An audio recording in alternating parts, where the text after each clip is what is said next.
दोस्तों नमस्कार।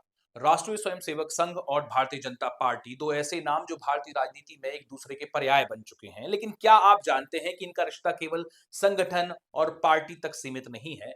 यह रिश्ता सत्ता, विचारधारा और रणनीति का है। 1925 में संघ की स्थापना से लेकर आज के दौर तक इस रिश्ते ने भारतीय राजनीति की दिशा और दशा दोनों बदली है। यह केवल एक राजनीतिक साझेदारी नहीं, बल्कि भारतीय राजनीति के ताने-बाने को एक नए सिरे से गढ़ने का प्रयास है। आइए बात करते हैं संघ और भाजपा के रिश्ते पर, इसके बदलते आयामों पर। 1925 में जब केशव बलिराम हेडगेवार ने राष्ट्रीय स्वयंसेवक संघ यानी आरएसएस की स्थापना की, तब इसे एक सांस्कृतिक संगठन के रूप में पेश किया गया। लेकिन इसके पीछे का असली उद्देश्य भारत की राजनीतिक और सामाजिक ढांचे को बदलना था। 1951 में जब श्यामा प्रसाद मुखर्जी ने जनसंघ की स्थापना की, तब संघ ने सक्रिय रूप से राजनीति में कदम रखा।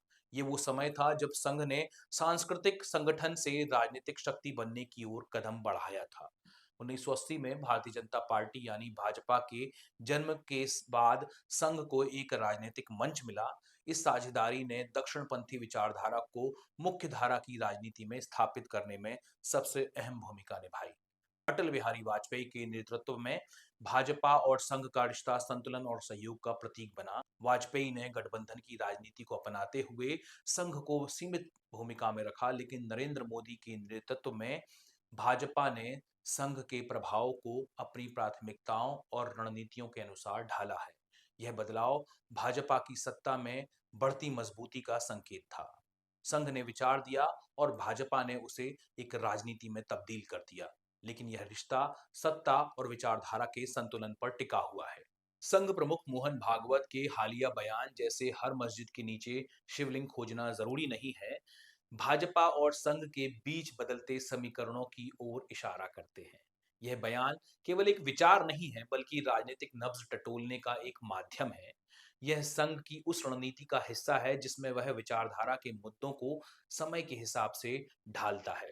संघ का हर बयान जनता को टटोलने का एक माध्यम है। भाजपा उसी दिशा में अपने कदम भी बढ़ाने लगती है। राम मंदिर आंदोलन ने भाजपा और संघ दोनों को ही एक बड़ा राजनीतिक मंच दिया। इस आंदोलन ने न केवल दक्षिणपंथी राजनीति को मुख्य धारा में स्थापित किया, बल्कि भाजपा के लिए एक मजबूत जनाधार भी तैयार किया। यह संघ और भाजपा के रिश्ते का सबसे बड़ा मोड़ था।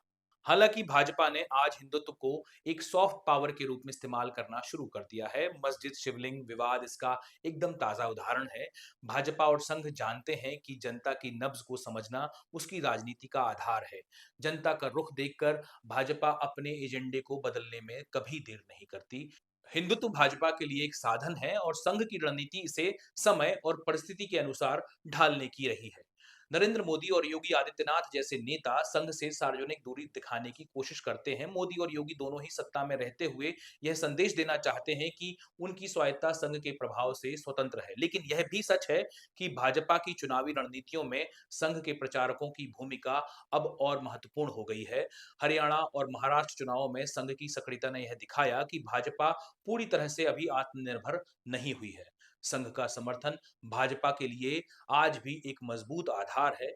मोदी ने अपने प्रधानमंत्री काल में संघ को सीमित भूमिका में रखा, लेकिन उन्होंने संघ के वैचारिक समर्थन को कभी भी नहीं छोड़ा। योगी आदित्यनाथ की स्थिति थोड़ी सी अलग है। मुख्यमंत्री के रूप में उनका व्यक्तित्व और लोकप्रियता संघ और भाजपा के पारंपरिक ढांचे से बाहर उभर कर आई है। उनका हिंदुत्व आधारित नेतृत्व संघ की विचारधारा के करीब है, लेकिन उनकी स्वायत्ता संघ के लिए एक चुनौती हो सकती है। नरेंद्र मोदी और योगी आदित्यनाथ संघ के प्रभाव को अपने अपने तरीके से प्रबंधित करते रहे हैं, मैनेज करते रहे हैं, लेकिन सत्ता का आधार संघ के समर्थन पर ही टिका हुआ है। संघ और भाजपा के रिश्ते हमेशा से सत्ता के समीकरण पर ही आधारित रहते हैं।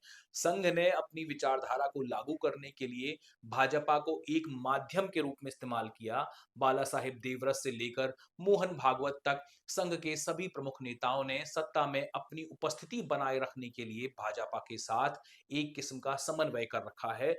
संघ की रणनीति हमेशा से सत्ता के समीकरण में अपने प्रभाव को बनाए रखने की रही है।